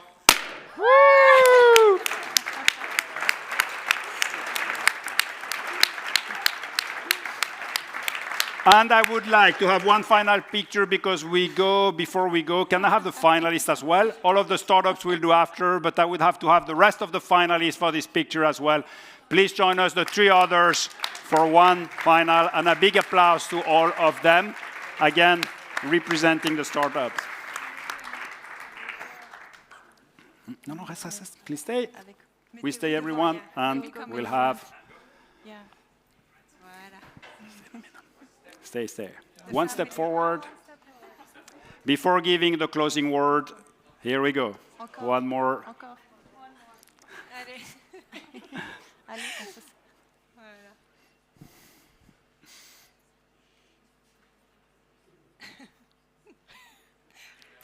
Thank you.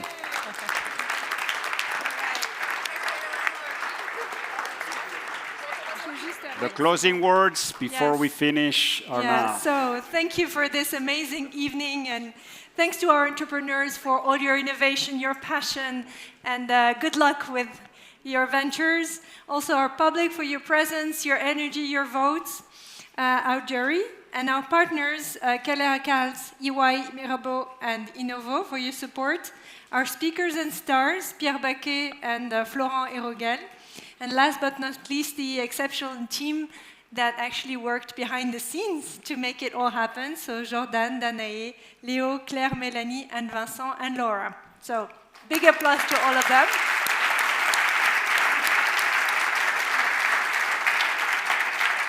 So before you all leave, as you can see, there's a QR code. Please give us your feedback. This is super important because after we can improve even more the evening, the event. And we will then go to the apéro. I think you're all waiting for that. Enjoy. But before that, I would like to welcome actually all the startups to come for a picture, another one. So big thanks and enjoy the evening. Bye-bye.